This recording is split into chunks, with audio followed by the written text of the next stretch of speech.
नमस्कार, मैं पवन कुमार यादव, प्रवक्ता रसायन विज्ञान, जैन इंटर कॉलेज करहल मैनपुरी।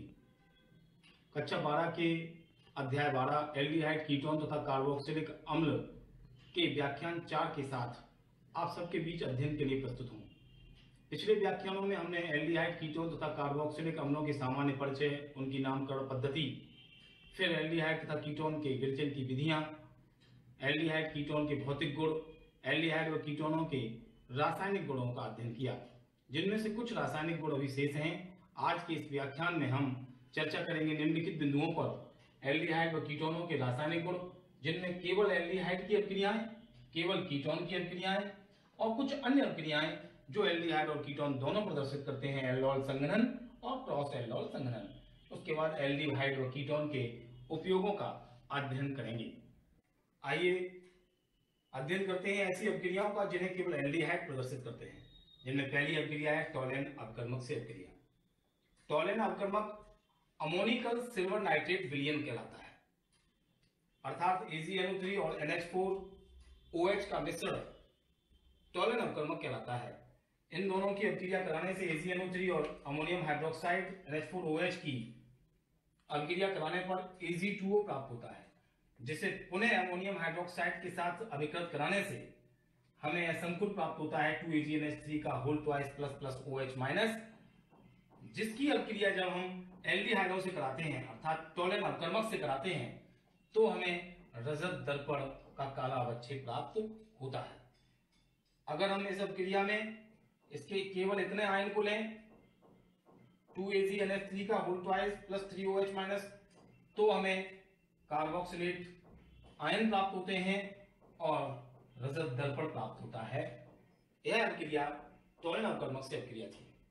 तो हमने सीखा कि टॉलेन अपकर्मक क्या होता है, अमोनिकल सिल्वर नाइट्रेट का विलयन। दूसरी अभिक्रिया देखते हैं, फेलिंग विलयन से अभिक्रिया। फेलिंग विलयन कैसे बनाया जाता है पहले देख लें। फेलिंग विलयन CuSO4 तथा रासायन लवण का मिश्रण होता है। इन दोनों को मिला देने से फेलिंग विलयन प्राप्त होता है, जो पहले CuOH का होल ट्वाइस के रूप में नीले रंग का विलयन प्राप्त होता है। इस फेलिंग विलयन की अभिक्रिया एल्डिहाइड से करा देने से कार्बोक्सिलेट आयन और Cu2O का लाल भूरा अवच्छेद प्राप्त होता है। यह अभिक्रिया फेलिंग विलयन से एल्डिहाइड की अभिक्रिया है। ये टॉलेन अपकर्मक से अभिक्रिया और फेलिंग विलयन से अभिक्रिया ये एल्डिहाइड के परीक्षण भी कहलाते हैं। इनसे एल्डिहाइड का टेस्ट भी किया जाता है। एक अगली अभिक्रिया देखते हैं जो केवल एल्डिहाइड प्रदर्शित करते हैं, केनेजारो अभिक्रिया। वे एल्डिहाइड जिनके पास अल्फा हाइड्रोजन परमाणु उपस्थित नहीं होते, क्षारों के साथ गर्म करने पर क्रमशः अल्कोहल तथा कार्बोक्सिलिक अम्ल के लवण देते हैं। कैसे? जब हम एल्डिहाइड के दो अणु में HCHO यानी फॉर्मेल्डिहाइड के दो अणु लिए और इन्हें सांद्र 50% सांद्र NaOH के साथ गर्म करते हैं, तो पहला अणु तो अपचयित होता है और मेथिल अल्कोहल देता है, इसका अपचयन हो जाता है और अल्कोहल मेथिल अल्कोहल बनता है, तथा दूसरा लवण हमें सोडियम फॉर्मेट देता है, यहाँ ऑक्सीकरण हो जाता है। पहला अपचयन के द्वारा और दूसरा ऑक्सीकरण के द्वारा सोडियम फॉर्मेट बनाता है। इस अभिक्रिया में फॉर्मेल्डिहाइड के दो अणु दिए जाते हैं, जिसमें एक अणु का ऑक्सीकरण और दूसरे का अपचयन होता है। यही अभिक्रिया बेंजील्डिहाइड भी प्रदर्शित करता है। जब बेंजील्डिहाइड की NaOH के साथ अभिक्रिया कराते हैं और गर्म करते हैं विलयन को, मिश्रण को, तो बेंजिल अल्कोहल तथा सोडियम बेंजोएट बनता है। कैसे? यहां अपचयन और यहां ऑक्सीकरण, यहां से ऑक्सीकरण होता है, अर्थात यहां पर हाइड्रोजन परमाणु बढ़ते हैं, यहां ऑक्सीजन परमाणु बढ़ जाता है। तो इस प्रकार ऐसे एल्डिहाइड के अणु जिनके पास अल्फा हाइड्रोजन परमाणु नहीं होते, केनेजारो अभिक्रिया करते हैं। अब देखेंगे कीटोनों की अभिक्रियाएं। पहली नाइट्रस अम्ल से अभिक्रिया। नाइट्रस अम्ल का सूत्र होता है HNO2, नाइट्रस अम्ल। इसको इस तरीके से लिख दिया इस अभिक्रिया में HNO2 तो ONOH, इसको इस तरह से व्यवस्थित करके लिखा। जब एसीटोन की अभिक्रिया नाइट्रस अम्ल से कराते हैं तो एक अर्ध ऑक्सिजन बनता है जिसे ऑक्सीमिनो एसीटोन कहते हैं। कैसे बनता है देखिए, यहां जो CH3COCH3 है, इसमें से हाइड्रोजन के दो परमाणु, एक हाइड्रोजन और एक और हाइड्रोजन, यानी हाइड्रोजन के दो परमाणु इस ऑक्सीजन से जुड़ जाते हैं। किस तरह से, CH3 अगर हम इसको ऐसे लिखते हैं COCH.H2, यानी ये CH3 हो गया, और प्लस ONOH, ये वाला H2O निष्कासित हुआ इसके रूप में H2। अब ये चीज जुड़ गई, देखना कैसे कि CH3COCH, CH3COCH यहां तक, और डबल बॉन्ड लगाकर NOH जुड़ गया। जैसे पिछले व्याख्यान में हमने ऑक्सीजन बनाए थे, उनमें भी NOH जुड़ा था, तो CH3COCH डबल बॉन्ड NOH, इसको कहते हैं ऑक्सीमिनो एसीटोन, और एक अर्ध जल का निकल जाता है। अब देखते हैं क्लोरोफॉर्म से एसीटोन की अभिक्रिया। ये जो नाइट्रस अम्ल से अभिक्रिया हुई थी, इसे भी एल्डिहाइड प्रदर्शित नहीं करते, और जो क्लोरोफॉर्म से अभिक्रिया हम कराने जा रहे हैं उसको भी एल्डिहाइड प्रदर्शित नहीं करते। क्लोरोफॉर्म से जो क्रिया होती है उसमें एसीटोन जब क्लोरोफॉर्म से क्रिया करता है तो क्लोरीटोन बनाता है। अगर हम क्लोरोफॉर्म की जगह ब्रोमोफॉर्म ले लें तो ब्रोमीटोन बनेगा। कैसे, देखना कि CH3 C double bond O, इसको इस तरह से लिख लिया। यहाँ इस OH को देखें, आप निष्कासित नहीं हो रहा है, इसलिए ग्रीन कलर से दिखाया है अलग तरह से, कि ये OH को मैं निष्कासित नहीं करना, बल्कि CH3C और ये डबल बॉन्ड की बजाय सिंगल बॉन्ड होकर के OH यहां जुड़ गया। अब बचा CCl3, वो नीचे जुड़ गया। ये पूरा स्ट्रक्चर कहलाता है क्लोरीटोन। ये वे अभिक्रियाएं हैं जो कीटोन प्रदर्शित करते हैं, एक नाइट्रस अम्ल से क्रिया, एक क्लोरोफॉर्म से क्रिया। केवल कीटोन की रासायनिक अभिक्रियाओं में तीसरी अभिक्रिया हम देखेंगे, फिनोल अपचयन। यह अपचयन इस प्रकार से होता है कि इसमें एसीटोन के अणु की उदासीन माध्यम में मैग्नीशियम अमलगम और जल के साथ अभिक्रिया कराने पर फिनोल प्राप्त होता है। कैसे होती है ये रिएक्शन, देखिए कि CH3 C double bond O, इसे हम कहते हैं एसीटोन। क्या कहते हैं, एसीटोन। इसका अपचयन कराना है तो हमने दो हाइड्रोजन परमाणु जोड़े, प्लस इस एसीटोन को उल्टा करके लिखेंगे O डबल बॉन्ड C और CH3 and CH3 equal to magnesium amalgam MgHg तथा H2O के साथ इसकी अभिक्रिया कराने पर इस प्रकार का यौगिक प्राप्त होता है, CH3 C double bond O हमारा था, इसको ऐसा करते हैं, ये एसीटोन था, इसको हम यहां से डबल बॉन्ड O हट जाता है और यह हाइड्रोजन क्रम से दोनों ऑक्सीजन पर जुड़ जाती है। किस प्रकार से, और ये दोनों जो कार्बोनिल समूह के कार्बन परमाणु हैं वो परस्पर आपस में जुड़ जाते हैं। तो C सिंगल बॉन्ड C और CH3 और CH3। अब ये O से H जुड़ने के बाद एक OH बन गया, यहां लग गया। इस कार्बन से जो O लगा हुआ था उससे एक हाइड्रोजन परमाणु जुड़ा है, तो एक OH यहां लग गया। ओके, तो इस प्रकार की संरचना जो बनी, इसे हम कहते हैं फिनोल। इस यौगिक का नाम है फिनोल।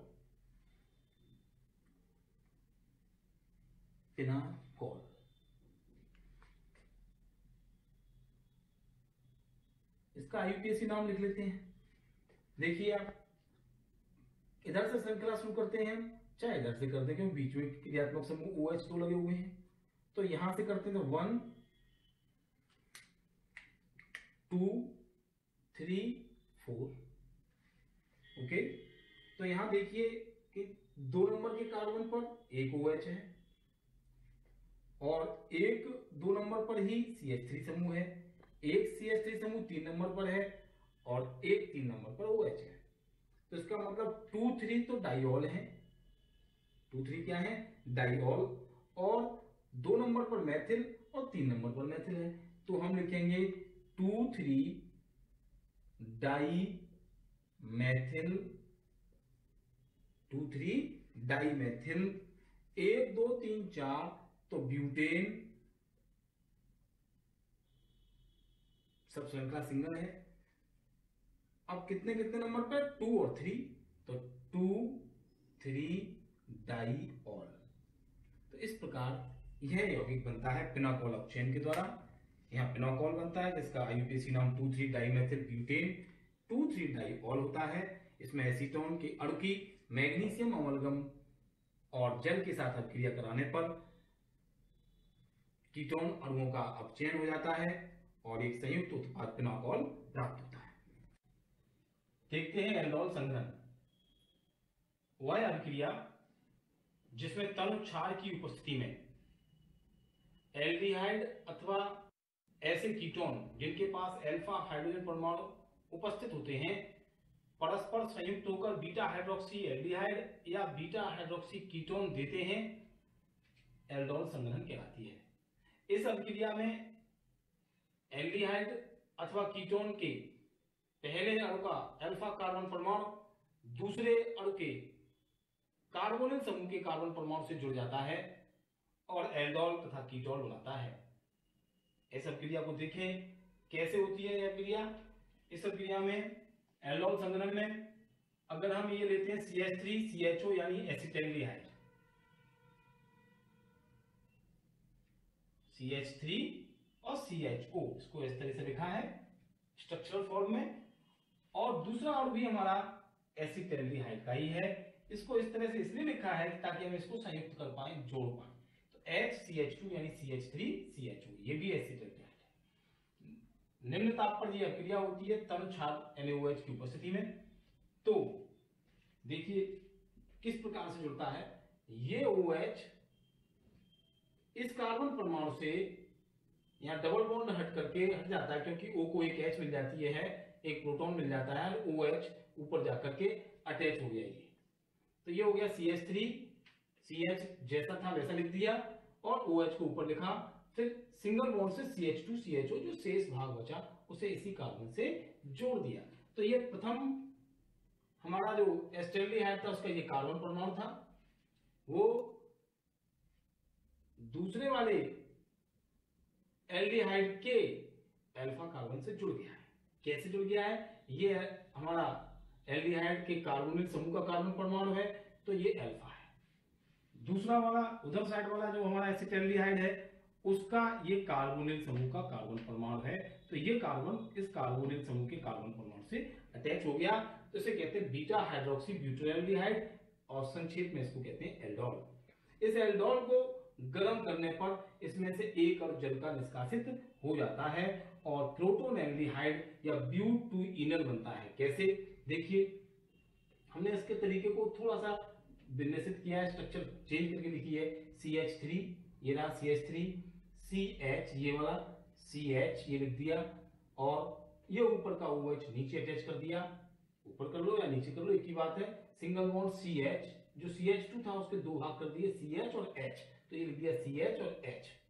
इस H को भी ऊपर लिख सकते थे, ये इसलिए लिखा ताकि HOH को हम संयुक्त करा सकें और दिखा सकें कि ये वाला जल इसकी OH और इसकी H निष्कासित हो जाते हैं। शेष ऊपर का जो भाग बचा उसको हम लिख देते हैं बॉन्डिंग करके। तो CH3 CH यहाँ एक बॉन्ड कम हो गया इसलिए double bond single bond CHO, इसे कहते हैं ब्यूटूइनल। कैसे, एक नंबर का कार्बन CHO साइड से 2 नंबर 3 नंबर 4 नंबर तो ब्यूट हो गया, 2 नंबर पर डबल बॉन्ड है तो ब्यूटूइन हो गया और 1 अल है, एक नंबर पे अल है जिसको हमने मिक्स करके दिया इनल, तो ब्यूटूइनल। अब दूसरा देखते हैं एसीटोन के सापेक्ष, ये हो गया एल्डिहाइड के लिए एल्डोल संघनन। यद्यपि कीटोनों का जब एल्डोल संघनन होता है यानी कीटोन के दो अणु परस्पर जुड़ करके जब एक बड़ा संघनन उत्पाद बनाते हैं तो उसे कीटोल कहते हैं। फिर भी इस समीकरण को, इस अभिक्रिया को हम एल्डोल संघनन के नाम से ही जानते हैं, जबकि यहाँ एल्डोल और यहाँ कीटोल बनता है। देखें कैसे होती है रिएक्शन। ये हमारा कीटोन है, इसका नाम है एसीटोन। एसीटोन के हमने दो अणु लिए, ये भी एसीटोन है। समान प्रकार के दो इसमें अणु लिए जाते हैं एल्डोल संघनन में, ये बात ध्यान रखनी है। दोनों अणु एक जैसे हों तो एसीटोन के दो अणु लिए। उसी तरह से यहाँ लिखा CH3 CH3 C double bond O और इस CH3 CO CH3 के एक H को बाहर निकाल के लिख लिया है ताकि इस OH को हम जान लें कि ये OH इस कार्बन से ऊपर की तरफ अटैच कर दिया जाएगा या साथ लिख दिया जाएगा। तो देखिए CH3 और ये वाला OH जुड़ गया, इससे जुड़ गया, और बचा हुआ CH2CuCH3, इसे हम कीटोल कहते हैं। क्या कहते हैं? कीटोल, जिसे गर्म करने पर एक अणु जल का निष्कासित होता है। उसी तरह से होगा कौन सा? एक ये वाला OH और इसमें से जाएगी एक H और ये निकल जाएगा OH। तो ये HOH का मतलब H2O निष्कासित हो गया। तो हमारा बचा CH3C डबल बॉन्ड C, और यहां से देखिए आप CH3C यहां तक ये हो गया। अब यहां से देखेंगे इसमें CH2 था, एक H निष्कासित हुआ, बचा CH, तो CH और CuCH3। अब बॉन्ड यहाँ पे कार्बन की वैलेंसी को पूरा करेंगे तो डबल बॉन्ड आ गया, इसे कहेंगे मेसिटिल ऑक्साइड। इस प्रकार हमने देखा कि एल्डिहाइड के दो और परस्पर जुड़ते हैं। ऐसे एल्डिहाइड होंगे जिनके पास अल्फा हाइड्रोजन परमाणु होते हैं डाइल्यूट NaOH की उपस्थिति में, तो एल्डोल बनाते हैं, जिसमें से एक अणु जल का निकलने पर ब्यूट-2 ईनर बनता है। उसी प्रकार कीटोन के दो परस्पर जुड़कर कीटोल बनाते हैं। इस अभिक्रिया को एल्डोल संघनन के नाम से जाना जाता है, एल्डोल संघनन। इसके साथ ही एक अभिक्रिया और सीखनी है जिसे हम क्रॉस एल्डोल संघनन कहते हैं। क्रॉस एल्डोल संघनन भी उसी प्रकार की अभिक्रिया है, बस अंतर इसमें यह है कि इसमें दो भिन्न भिन्न प्रकार के एल्डिहाइड लिए जाते हैं, यानी दोनों भिन्न भिन्न प्रकार के अणु लिए जाते हैं। हम एल्डिहाइड से समझ लेते हैं इस क्रिया को। यहाँ देखें CH3CH2CHO, ये हमारा प्रोपेनएल्डिहाइड है। कौन सा है? प्रोपेनएल्डिहाइड। इधर हमने नाम नहीं लिखे क्योंकि आप नाम लिखना जान गए हैं। और ये हमारा है CH3CHO, तो एसिटेल्डिहाइड। कौन सा है? एसिटेल्डिहाइड। अब आप नाम नीचे तक जानते रहेंगे। देखिए इसको इस तरह लिखा है CH3CH2CHO प्लस वही H को बाहर निकालने का तरीका, तो HCH2CHO। H को बाहर इसलिए निकालते हैं क्योंकि इस OH के माध्यम से हम इन दोनों अणुओं को जोड़ लेते हैं। तो CH3CH2CHOH और ये CH2CHO 3 हाइड्रोक्सी पेंटेनल बनता है। क्रॉस एल्डोल संघनन में ये जानने की जरूरत है कि यह अभिक्रिया भी वैसे ही अणु दिखाते हैं जिनके पास अल्फा हाइड्रोजन परमाणु होते हैं, परंतु इसमें अंतर यह है कि दोनों भिन्न भिन्न अणु लिए जाते हैं। दूसरी बात यह है कि इन दोनों से 4 प्रकार के एल्डोनों का मिश्रण प्राप्त होता है, जिनको हम 4 अभिक्रियाओं द्वारा समझ सकते हैं। पहला तो हमने समझ लिया, दूसरा देखते हैं। अब हमने पलट के लिखा है एसिटेल्डिहाइड उधर और प्रोपेनएल्डिहाइड इधर। तो ये रीअरेंज किया है, जो स्थान बदले हैं उनसे हमारा उत्पाद भी बदलेगा। देखिए कैसे कि CH3CHO, अब इसको हमने इस वाले प्रोपेनएल्डिहाइड इधर है तो प्रोपेनएल्डिहाइड की एक H को बाहर निकाला, तो ये था CH3CH2CHO, तो अब रह गया CH3CHCHO और एक H यहाँ बाहर अटैच करके लिखी है। तो ये वाला OH हमारा ऐसे एक साथ इकट्ठा हुआ तो बना CH3CHOH। यही OH को हमने नीचे लिख दिया है और उसी कार्बन से ही जुड़ गया CH और बचा हुआ CH3CHO। इसका नामकरण करते हैं तो 1 2 3 4। तो हमने यहाँ देखा 2 नंबर पर मैथिल जुड़ी है और 3 नंबर पर हाइड्रोक्सी। अल्फाबेटिकली लिखेंगे तो 3 हाइड्रोक्सी पहले आया, 3 हाइड्रोक्सी 2 मैथिल और ब्यूटेनॉल नाम का उत्पाद बना, जिसे हम एल्डोल 2 कहेंगे। एक तो ये हमें प्राप्त हुआ। इसी प्रकार एथेनॉल के दो अणु लेने पर एल्डोल 3, जिसे 3 हाइड्रोक्सी ब्यूटेनॉल कहते हैं, नामकरण कर सकते हैं आप 1 2 3 4। 3 हाइड्रोक्सी 3 नंबर पर हो जाता है, 1 2 इस वाले कार्बन से ये अटैच होता है OH, इसलिए 1 2 3 4 3 हाइड्रोक्सी और ब्यूटेनॉल प्राप्त होता है।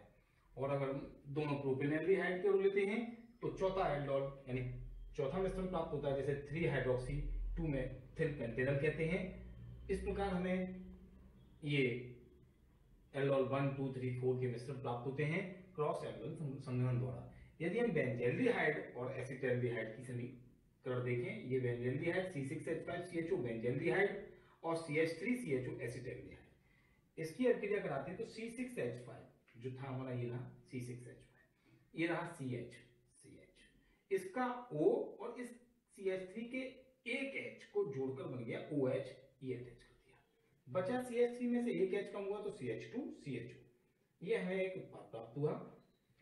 और अब इसके बाद इसको गर्म करते हैं तो C6H5CH, ये वाला OH हुआ कम और इसमें से एक H कम होगी तो HOH निकल गया H2O। तो C6H5 और C6H5CH यहाँ तक और दूसरा जो बचा वो भी CH2 में से एक H कम हुई तो CH बचा, तो CH डबल बॉन्ड की आवश्यकता है यहाँ पर, तो डबल बॉन्ड आ गया। इसे कहते हैं सिनेमिक एल्डिहाइड। एग्जाम में आता है बेंजील्डिहाइड से कैसे बनाएंगे सिनेमिक एल्डिहाइड, तो आप बना देंगे। एग्जाम में आता है क्रॉस एल्डोल संघनन पर टिप्पणी लिखें या क्रॉस एल्डोल संघनन को समीकरण देकर समझाइए, आप लिख सकते हैं। अगर आ जाता है एल्डोल संघनन को समझाइए, आप लिख सकते हैं। इस प्रकार आज हमारे इस व्याख्यान में एल्डिहाइड व कीटोनों के रासायनिक गुण संपन्न होते हैं। अब हम अगले टॉपिक में देखेंगे एल्डिहाइड व कीटोन के उपयोग और एल्डिहाइड के अलग उपयोग, कीटोन के दैनिक जीवन में क्या उपयोग है, आइए देखते हैं। एल्डिहाइड, कीटोन एवं कार्बोक्सिलिक अम्ल के इस अध्याय में हमने एल्डिहाइड तथा कीटोन का परिचय, एल्डिहाइड तथा कीटोन के भौतिक एवं रासायनिक गुणों का अध्ययन किया है। अब देखते हैं एल्डिहाइड और कीटोन के उपयोग। एल्डिहाइड और कीटोन दोनों ही रासायनिक उद्योगों में विलायक के रूप में प्रयुक्त किए जाते हैं। पहले हम देख लेते हैं एल्डिहाइड के उपयोग क्या है। रासायनिक उद्योग में अन्य उत्पादों के संश्लेषण में, अन्य प्रोडक्ट्स बनाने में ये विलायक के रूप में, प्रारंभिक पदार्थ यानी कच्चे माल के रूप में और अभिकर्मक के रूप में प्रयुक्त होते हैं।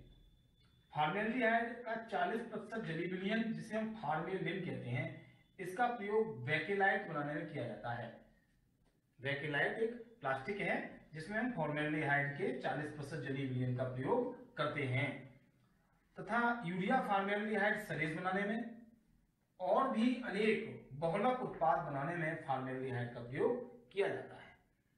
इसी प्रकार अगर हम एसिटल्डिहाइड देखें तो एसिटल्डिहाइड मुख्यतः एसिटिक अम्ल, एथिल एसीटेट CH3COO C2H5 एवं ऐसे कई यौगिक बनाने में और औषधियों के निर्माण में एसिटल्डिहाइड यानी CH3CHO का प्रयोग किया जाता है। बेंजल्डिहाइड, जिसका फॉर्मूला आप जान गए हैं, C6H5CHO होता है, इसका उपयोग सुगंध तथा रंजक उद्योग में बड़े पैमाने पर किया जाता है। कीटोन देखते हैं कि कीटोनों का उपयोग भी रासायनिक उद्योगों में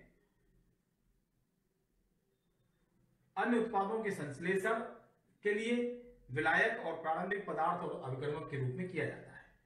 विशेष रूप से एसीटोन और एथिल मेथिल कीटोन रासायनिक उद्योगों में विलायक के रूप में खूब प्रयोग किए जाते हैं। एसीटोफिनोन का उपयोग सुगंध हेतु किया जाता है, जैसे कपूर का उपयोग भी हम सुगंध हेतु करते हैं। इस प्रकार एल्डिहाइड और कीटोनों का उपयोग रासायनिक उद्योगों में मुख्य रूप से सुगंध और रंजक बनाने में किया जाता है और ये दोनों ही अच्छे विलायक हैं, इनका प्रयोग हम विलायक के लिए भी करते हैं। आज के इस अध्याय में 4 व्याख्यान पूरे हो चुके हैं एल्डिहाइड, कीटोन तथा कार्बोक्सिलिक अम्ल के। इन व्याख्यानों में हमने एल्डिहाइड, कीटोन तथा कार्बोक्सिलिक अम्ल का सामान्य परिचय, नाम पद्धति और एल्डिहाइड व कीटोनों के विरेचन की विधियां, एल्डिहाइड व कीटोनों के भौतिक गुण, एल्डिहाइड व कीटोन के रासायनिक गुण, उनकी सभी महत्वपूर्ण क्रियाएं, साथ ही एल्डिहाइड व कीटोन के उपयोगों का अध्ययन किया। आगे के व्याख्यानों में हमारा मुख्य फोकस रहेगा कार्बोक्सिलिक अम्ल पर। मोनोकार्बोक्सिलिक अम्ल कैसे बनाए जाते हैं, उनके विरेचन की कौन कौन सी विधियां हैं एवं उनके भौतिक रासायनिक गुण क्या हैं और दैनिक जीवन में उनका उपयोग क्या है, उद्योगों में उनका उपयोग क्या है, इसका अध्ययन अगले व्याख्यानों में करेंगे। आज हमने जो सीखा उसके आधार पर कुछ गृह कार्य आपको दिए जा रहे हैं जिन्हें आप अपनी उत्तर पुस्तिकाओं पर करेंगे। साथ ही इस वीडियो लेक्चर की सहायता से और अपने मोबाइल में जो आपने प्ले स्टोर से दीक्षा ऐप डाउनलोड किया है उसकी सहायता से आप अब तक के संपूर्ण नोट्स बनाएंगे और कई बार इस वीडियो को देखेंगे, अध्ययन करेंगे तो निश्चित रूप से आपको यह अध्याय बहुत अच्छे से समझ में आएगा। मुझे आशा है कि यह अध्याय आपको उत्तर प्रदेश बोर्ड की परीक्षा में अच्छे अंक दिलाएगा, साथ ही प्रतियोगी परीक्षाओं में भी आपका बहुत सहायता करेगा। आज के इस गृह कार्य में आप देखें कि सबसे पहले निम्नलिखित परिवर्तनों के समीकरण लिखिए। चूंकि कार्बनिक यौगिकों के बनाने की विधियां, भौतिक एवं रासायनिक गुण एल्डिहाइड कीटोन्स के हम पढ़ चुके हैं उनके आधार पर हमने 4 समीकरण आपसे पूछी हैं, इनको आप उत्तर पुस्तिका पर लिखेंगे। पहला, प्राथमिक एल्कोहल से एसिटाल्डिहाइड। हम जानते हैं प्राथमिक एल्कोहलों का ऑक्सीकरण जब किया जाता है तो एल्डिहाइड बनते हैं, और द्वितीयक एल्कोहल का जब ऑक्सीकरण किया जाता है तो कीटोन बनते हैं। आप ये सब क्रिया आसानी से लिख सकते हैं, मुझे विश्वास है। इसी प्रकार ब्यूट-2-इन से एथिनॉल, ये ओजोनी अपघटन है एल्कीनों का, जिससे एल्कीनों का जब ओजोनी अपघटन कराते हैं तो क्रम से हमें एल्डिहाइड और कीटोन प्राप्त होते हैं। ये ब्यूट-2-इन है, इससे एथिनॉल बनता है। इसकी जगह अगर हम बड़ी एल्कीन लेते तो हमें एसीटोन प्राप्त होता। यहाँ एथिनॉल पूछा गया है, यानी CH3CHO बनाना है।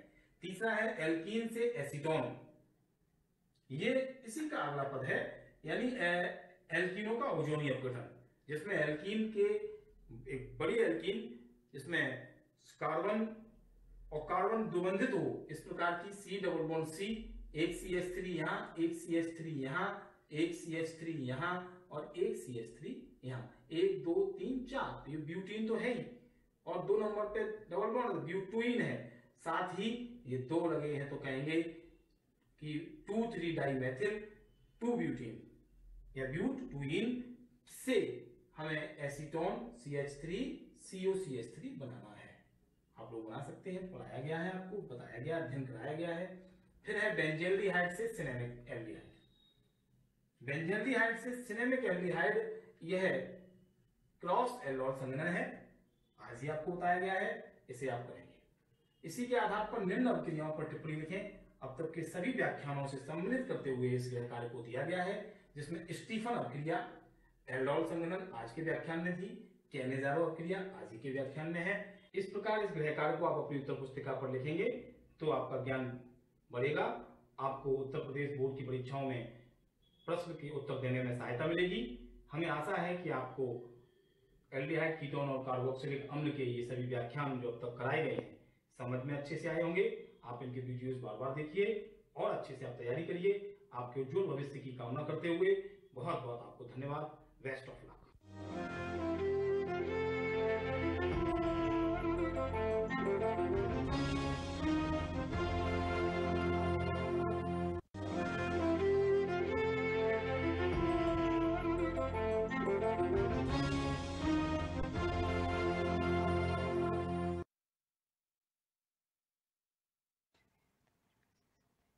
Hello dear children,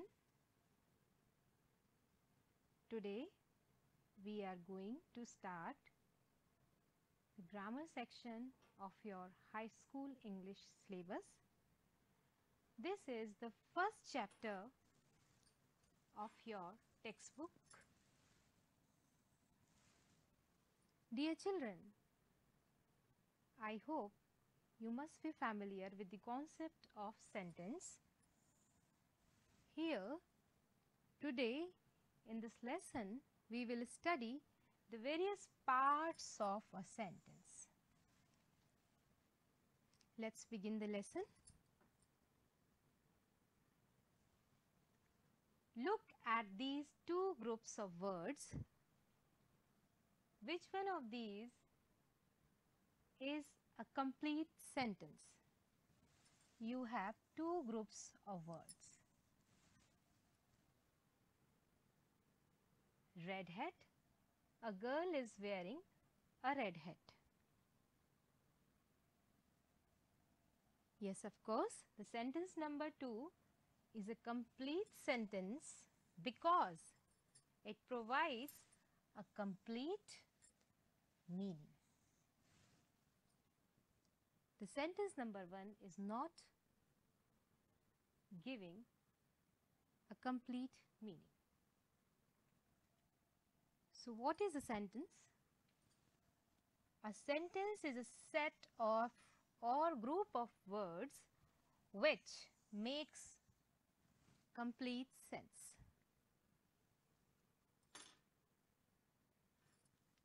Parts of a sentence. There are two parts of a sentence, subject and predicate. These are the two parts of a sentence. What is subject? Subject names who or what the sentence is about. What is predicate? Predicate tells what the subject is about.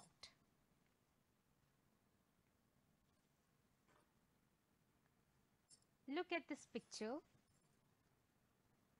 It's a famous monument of India. It is the Taj Mahal. Now read the sentence. People from all over the world come to see the Taj Mahal. What is the subject in this sentence? People from all over the world is the subject. It is the naming part of the sentence. What is the predicate in this sentence? Come to see the Taj Mahal is the predicate. Predicate starts from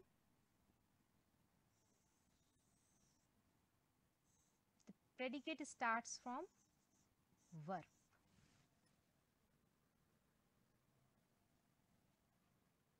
Come to see the Taj Mahal is the predicate part of this sentence. It is the telling part of this sentence.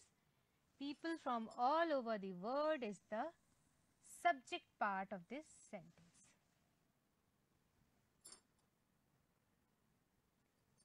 Let's discuss about subject and predicate in detail separately. Subject.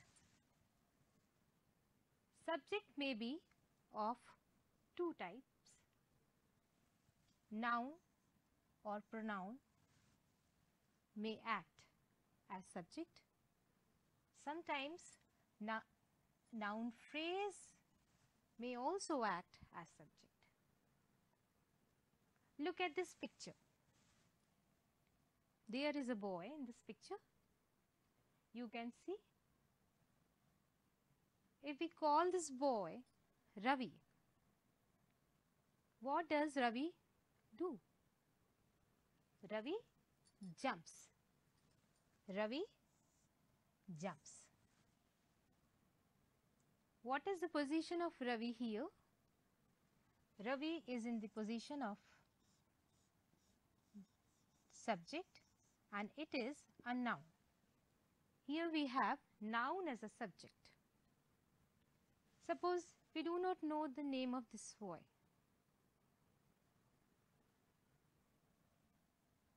What will the sentence become? He jumps. The word he replaces the noun. He is a pronoun. Here we have pronoun as a subject. Let's elaborate this sentence further. A boy jumps. A boy jumps. Here, a is the determiner. What is boy? Boy is a noun or the head word.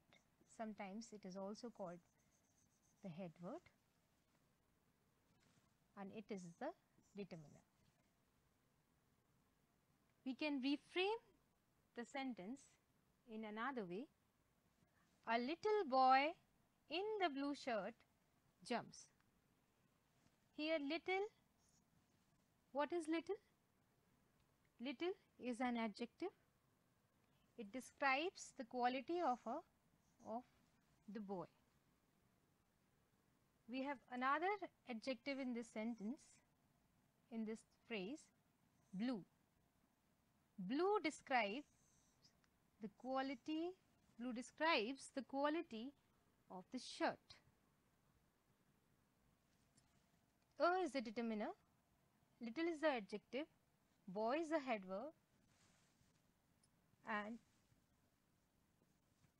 in the blue shirt is an adjective phrase. What is adjective phrase? Adjective phrase is a group of words that describes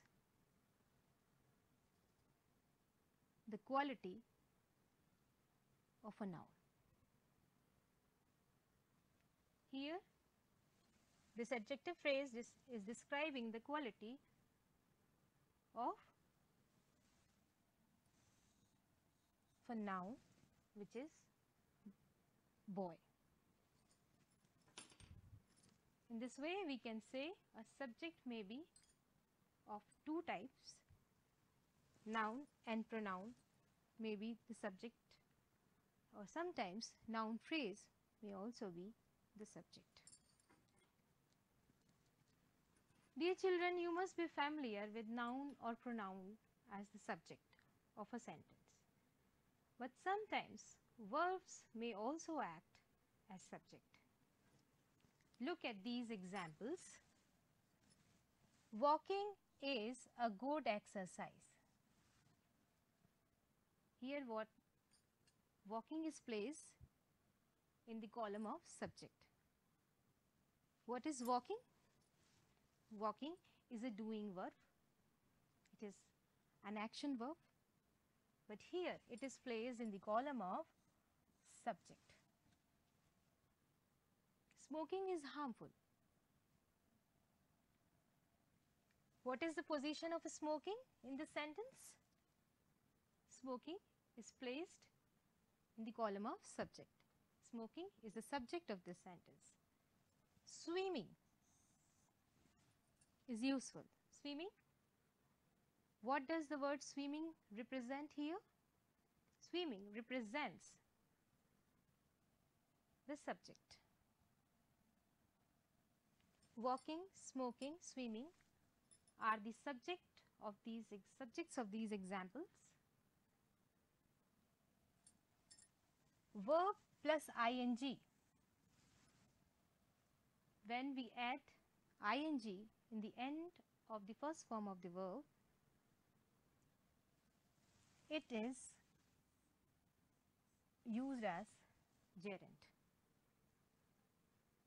Gerund can also be the subject of a sentence. What is gerund? Gerund is a non-finite verb which ends in ing and works like noun. Infinitive as subject. Sometimes infinitives also act as subject.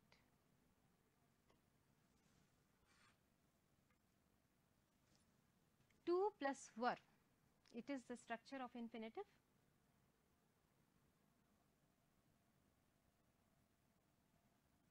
Read these examples carefully.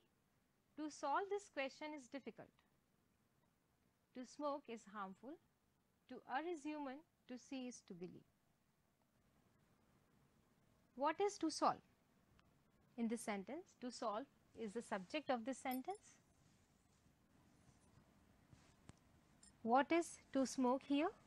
To smoke is also a subject. What is to err? To err is human. To err is used as subject.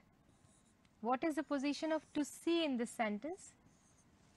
It is also used as subject.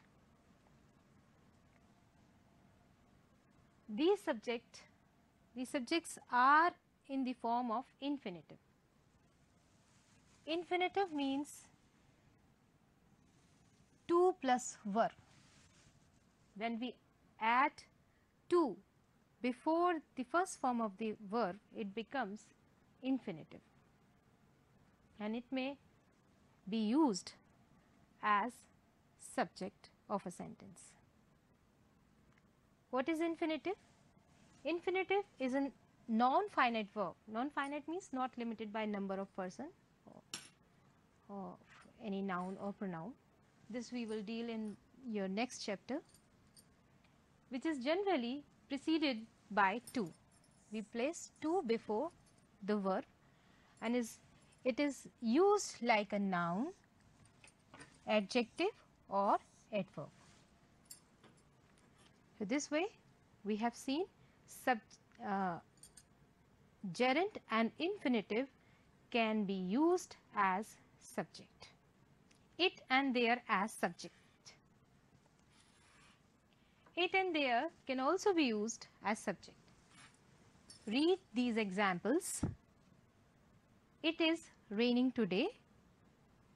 It is 2 o'clock. It is generally used to show weather condition. It is very hot today. It was very cold yesterday. And it is also used to tell the time. It is 2 o'clock, it is 4 o'clock. It is used as neutral pronoun. Yes, it is a kind of pronoun.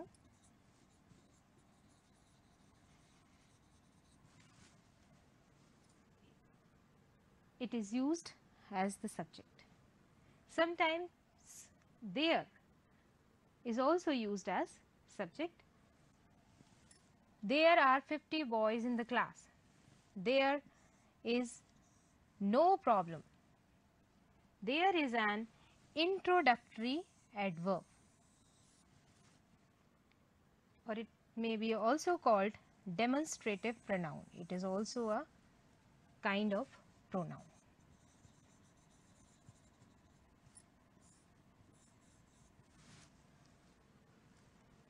So we have seen it and there may also be used as subject.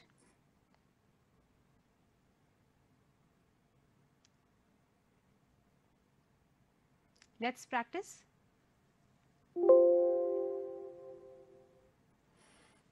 Here's a picture of a boy. Make sentences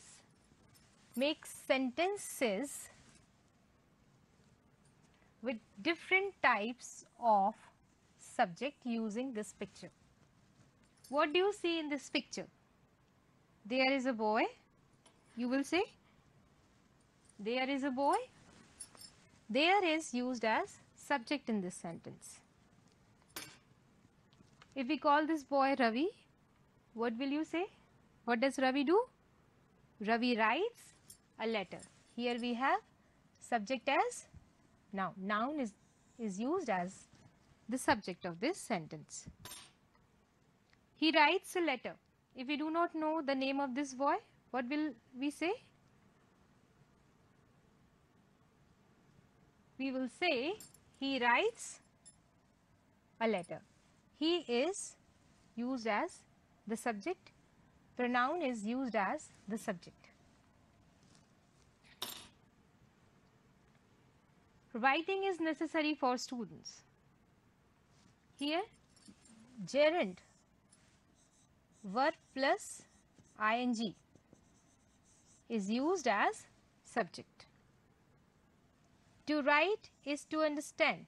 Well, here 2 plus verb means infinitive is used as subject. Now let's discuss about predicate. What do you see in this picture? There is a girl. What does she do? She sings. She sings. What is the subject in this sentence? She is the subject. And what is the predicate of this sentence?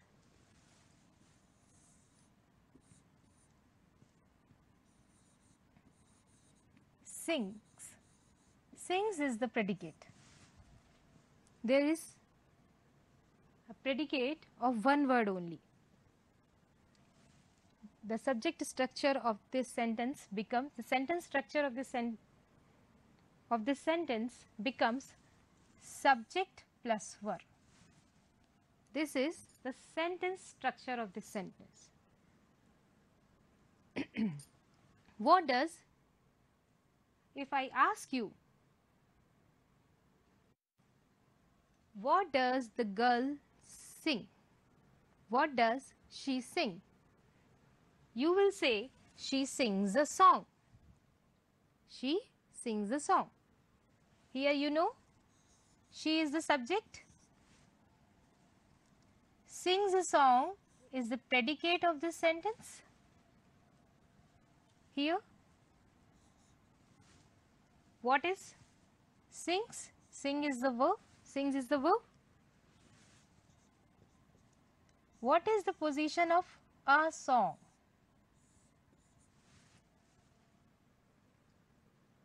A song is in the position of object.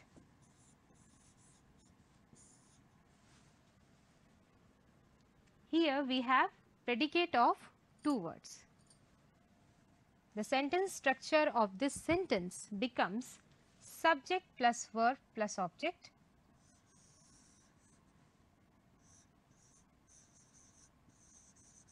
Here we have two words in the predicate, verb plus object. Look at this picture. There is a beautiful picture of a father and a son. The sun set. My father gave me a bicycle. What is the position of my father in this sentence? My father is the subject of this sentence. What is the predicate of this sentence? Gave me a bicycle is the predicate of this sentence.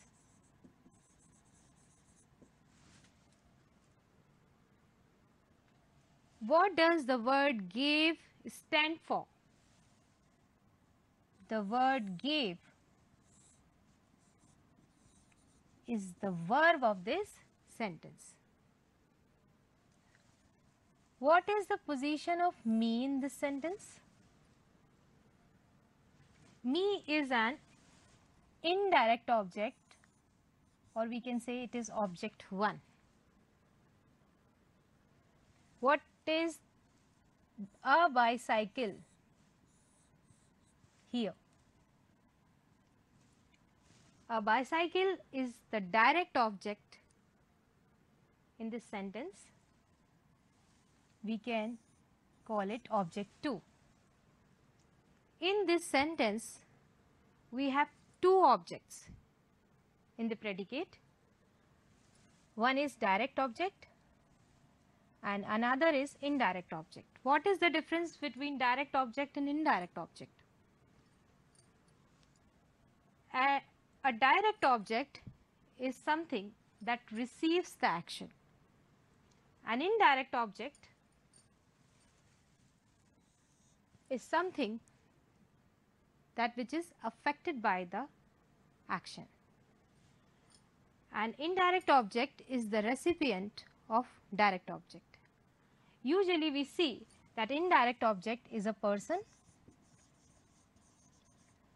A direct object is a thing.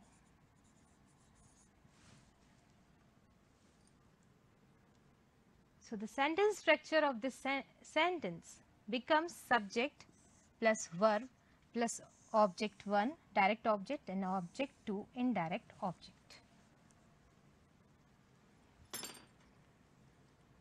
Gerund and infinitives.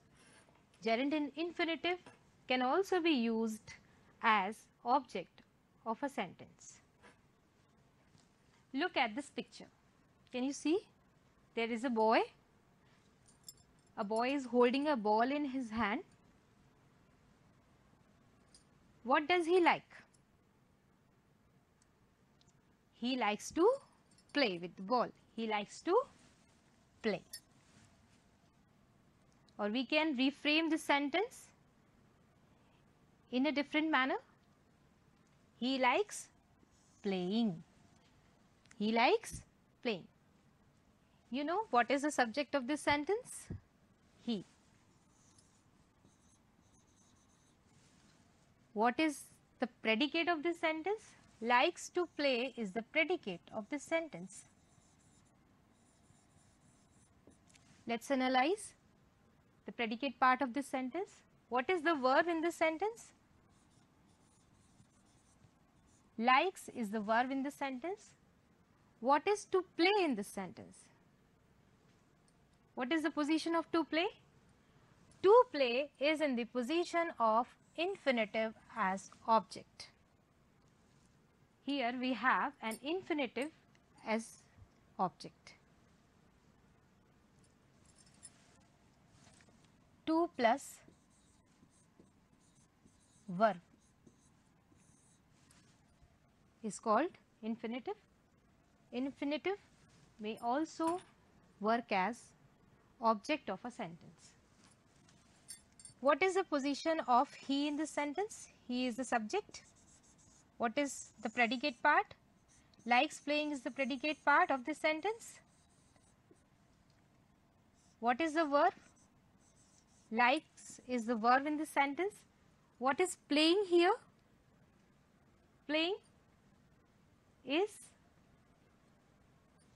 the object of this sentence.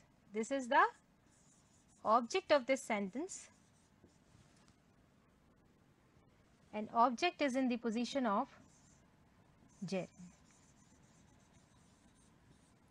Verb plus ing. So this way you have seen infinitive and gerund can also be used as object of a sentence. Here one more type of predicate we have. Look at these two groups of words. Which one of these sentences is correct? He is a teacher. Obviously, he is a teacher is the correct sentence. Is a linking verb or a be verb. All linking verbs or be verbs like is, are, am, was, were always take a complement. He is a teacher. They are doctors. They are corona fighters. Are examples of object with complement. Now we have the predicate part, we have the subject part. You will have to fill the predicate part. Better if you fill different types of predicate as studied today. I is the subject of this sentence. You can fill go here. I go. They is the subject. You can fill they are doctors.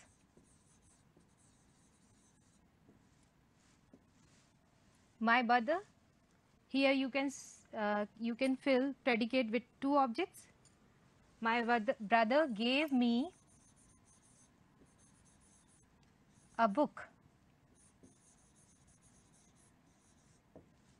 Here me is the indirect object. A book is the direct object. We have two objects in this predicate. He is a student. This is an example of object with complement. This way you can do many more exercises. Last, let's sum up. Identify the subject and predicate part of this sentence. The birds is the subject part of this sentence and fly is the predicate part of this sentence. A group of elephants is the subject part of this sentence. Move slowly is the predicate part of this sentence.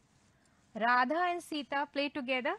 Radha and Sita is the subject part of this sentence. Play together is the predicate part of this sentence. Washing hands can save us from coronavirus. Washing hands is the subject part. Predicate part is can save us from coronavirus. Look at your homework. This is your homework for today. Make 5 sentences using different types of subject. Make 5 sentences using different types of predicate.